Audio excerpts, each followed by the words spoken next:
हम बोरोबुदुर और प्रभानम जैसी अद्भुत स्मारकों के जरिए जुड़े हैं।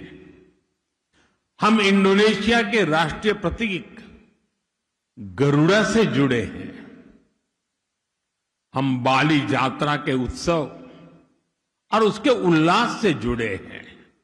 और जब हम स्वाद की बात करते हैं तो क्रुपुक और पापड़ में कौन ज्यादा क्रंची है, ये कहना कठिन हो जाता है।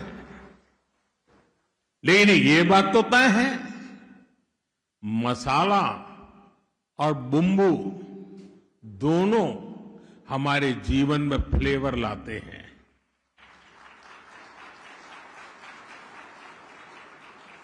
साथियों, भारत के पश्चिमी छोर पर स्थित गुजरात, ये मेरा गृह राज्य है।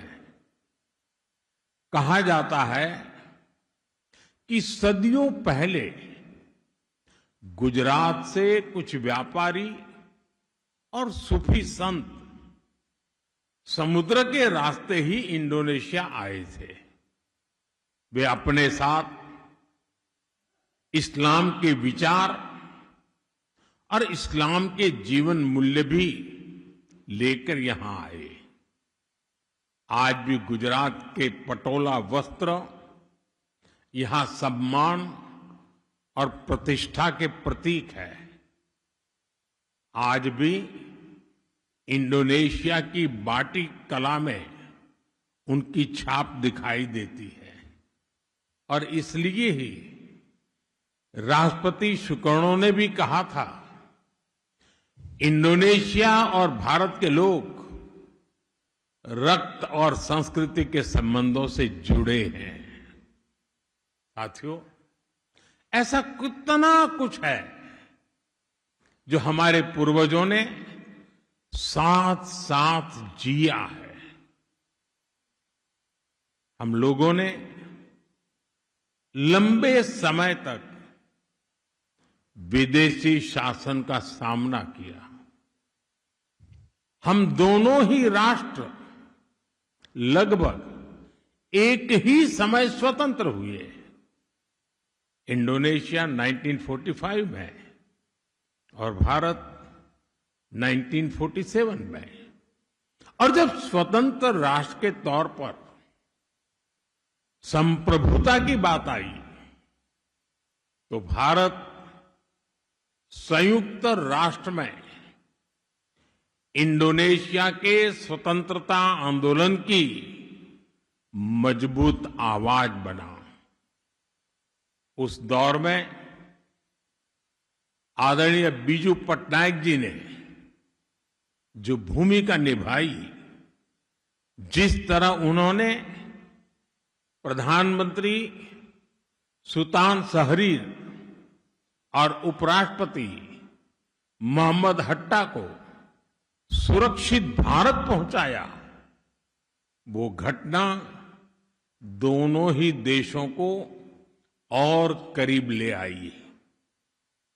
ऑनरेबल मेंबर्स, एक और बात जो हमें एक दूसरे के करीब लाती है वो है हमारा मजबूत लोकतंत्र और लोकतंत्र में विविधता। भारत दुनिया का सबसे बड़ा लोकतंत्र है, मदर ऑफ डेमोक्रेसी है। और इंडोनेशिया दुनिया की तीसरी सबसे बड़ी डेमोक्रेसी है। भारत में सैकड़ों भाषाएं और अनेक परंपराएं हैं, तो इंडोनेशिया में भी सैकड़ों भाषाएं और अनेक परंपराएं हैं। भारत में वसुधैव कुटुंबकम का मंत्र है, तो इंडोनेशिया में भिन्नेका तुंगल इक्का का विचार है। हम दोनों ने अपने लोकतंत्र में इस विविधता को ही अपनी एकता की नींव बना लिया है। ऑनरेबल मेंबर्स, 1950 में जब भारत ने अपना पहला गणतंत्र दिवस मनाया था, उस समारोह के मुख्य अतिथि भी राष्ट्रपति सुकर्णो ही थे, और जिसका उल्लेख अभी आदरणीय स्पीकर महोदय ने किया। और उस दौर में बांडुंग सम्मेलन में राष्ट्रपति सुकर्णो और प्रधानमंत्री नेहरू ने दुनिया को यह स्पष्ट संदेश दिया कि स्वतंत्र देशों को अपने निर्णय स्वयं लेने का अधिकार है। ऑनरेबल मेंबर्स, लोकतंत्र की ताकत क्या होती है, इंडोनेशिया ने ये रिफॉर्मेसी के जरिए दुनिया को दिखाया है। पिछले 2 दशकों में इंडोनेशिया की अर्थव्यवस्था तेजी से आगे बढ़ी है और करोड़ों लोग गरीबी से बाहर आए हैं। भारत का लोकतांत्रिक अनुभव भी यही कहता है।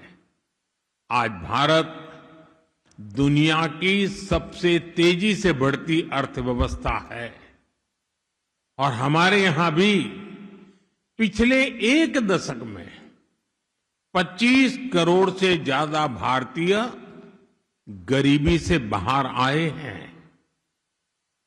और इसलिए मित्रों, जब भारत और इंडोनेशिया साथ खड़े होते हैं तो दुनिया का ये विश्वास मजबूत होता है कि लोकतंत्र अवसर देता है, लोकतंत्र विश्वास देता है और लोकतंत्र भविष्य बनाता है।